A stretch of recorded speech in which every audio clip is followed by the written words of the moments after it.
Hi അസ്സലാമു അലൈക്കും. എല്ലാ കൂട്ടുകാർക്കും ഇന്നത്തെ നമ്മളെ പുതിയൊരു വീഡിയോയിലേക്ക് സ്വാഗതം. അപ്പോൾ ഇന്ന് നമ്മൾ എന്നത്തെയും പോലെ രാവിലെ പൊറോട്ടയാണ് ചായക്ക് പലഹാരമായിട്ട് ഉണ്ടാക്കിക്കുന്നത്. പിന്നെ കടലക്കറിയാണ് ഉണ്ടാക്കിക്കുന്നത്. ഉച്ചക്കത്തേക്ക് പിന്നെ നല്ലൊരു ഓലൻ ഉണ്ടാക്കുന്നുണ്ട്. അപ്പോൾ അതിൻ്റെ വീഡിയോ ഒക്കെ ഒന്ന് ഫുള്ളായിട്ട് കാണട്ടോ. അപ്പോൾ നിങ്ങളിത് എന്താ ചതുരത്തിലേന്ന് പൊറോട്ട ചോദിച്ചെടുത്തിട്ടത് മടക്ക് പൊറോട്ട, തൂവൽ പൊറോട്ട എന്നൊക്കെ പറയില്ലേ. അപ്പോൾ എനിക്കിതാണ് കേട്ടോ ഈസി ആയിട്ട് ഉണ്ടാക്കാൻ, കഴിക്കാനും നല്ല ടേസ്റ്റാണ്. നല്ലോണം വെന്തും കിട്ടും. നമ്മൾക്ക് പണി എളുപ്പമാണ് ഇത് ഉണ്ടാക്കിയെടുക്കുകയാണെങ്കിൽ. സാധാ പൊറോട്ടയുടെ മാവ് പോലെ തന്നെ കുഴച്ചെടുക്കുക. ആ കുഴച്ചെടുത്ത മാവ് ഇതുപോലെ വലിയ വട്ടത്തിൽ പരത്തിയിട്ട് നാലായിട്ട് മടക്കിയെടുക്കുക. എന്നിട്ട് കല്ലിലിട്ട് ചുടുക. അപ്പോൾ അങ്ങനത്തെ വീഡിയോ ഞാൻ 2-3 ഇട്ടിട്ടുണ്ട്. അതുകൊണ്ടാണ് അതിൻ്റെ ഫുള്ളായിട്ടൊന്നും കാണിച്ചാത്തത്. പിന്നെ കടലക്കറി ആണ് കേട്ടോ ഉണ്ടാക്കിയത്. കുറച്ച് നീണ്ടൊരു കറിയാണ്, കാണിച്ചാനൊന്നുമില്ല.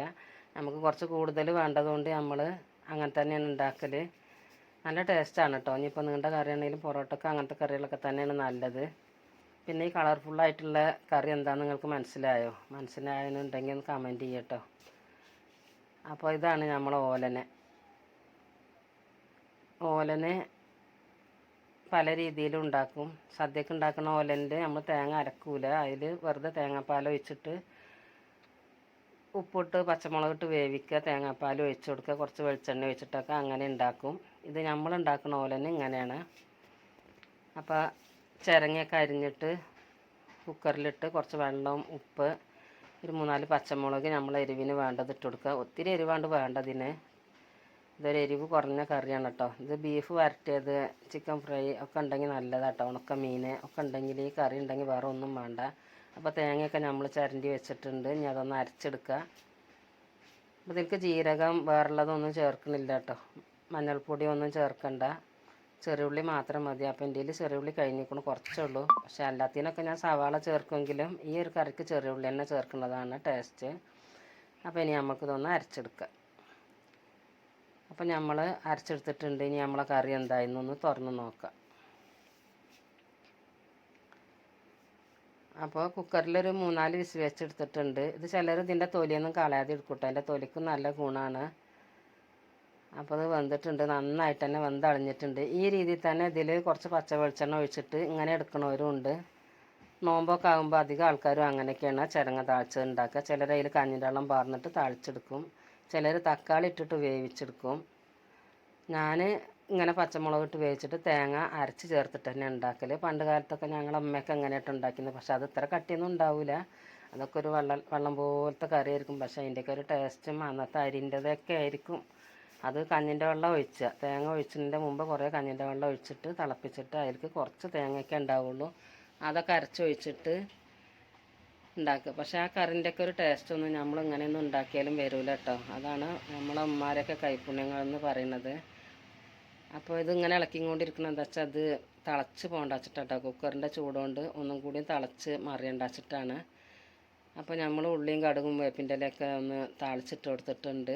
അപ്പോൾ ഉണക്കമുളക് ഒന്നും മൂത്തിട്ടില്ല കേട്ടോ. പിന്നെ ഞാൻ എണ്ണയിലിട്ടിട്ട് മൂപ്പിച്ചിട്ട് ഒന്ന് ചേർത്ത് കൊടുത്തു.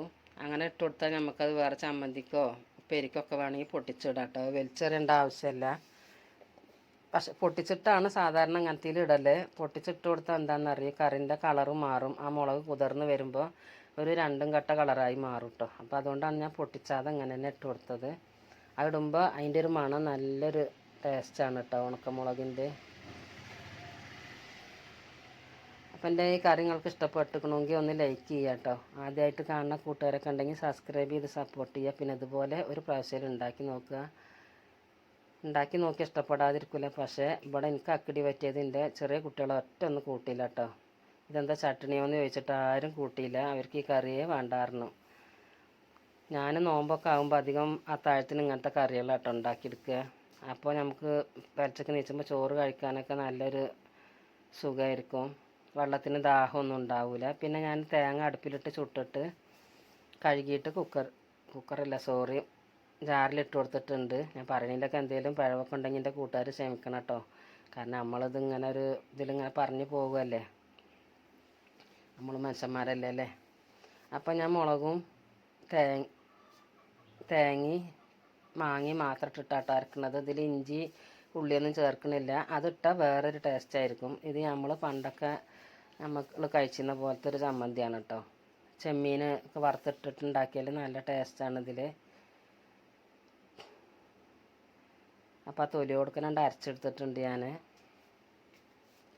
ആദ്യമായിട്ട് കിട്ടിയ മാങ്ങയായിരുന്നു കേട്ടോ പ്രാവശ്യത്തെ. അപ്പോൾ അതുകൊണ്ട് തന്നെ ഞാൻ അതിൻ്റെ തൊലിയൊന്നും കളഞ്ഞില്ല. കഞ്ഞിക്കും ചോറിനൊക്കെ ബെസ്റ്റാണ് ഈ ഒരു ചമ്മന്തി. അപ്പോൾ എങ്ങനെയുണ്ട് എൻ്റെ കൂട്ടാനുകളൊക്കെ നിങ്ങൾക്ക് ഇഷ്ടപ്പെട്ടോ?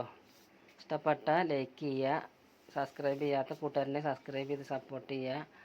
പിന്നെ ഇതേപോലെ നിങ്ങളൊന്ന് ഉണ്ടാക്കി നോക്കുക. ഇൻഷാ അല്ലാഹ് അടുത്തൊരു വീഡിയോ ആയിട്ട് വീണ്ടും കാണാം. ഞങ്ങളെല്ലാവരും വീഡിയോ കണ്ട് സപ്പോർട്ട് ചെയ്യലുണ്ട് കേട്ടോ. ഞാൻ ലൈക്ക് ചെയ്യലും ഉണ്ട്, പക്ഷെ ആരും അധികം ഇങ്ങോട്ട് വരുന്നില്ല. ഒരു 5-6 ആളൊക്കെ ഇങ്ങോട്ട് വരുന്നുള്ളൂ ഞാൻ ചെയ്യണവർ. ബാക്കി ആരും തിരിച്ചു വരുന്നില്ല. എല്ലാവർക്കും നല്ലത്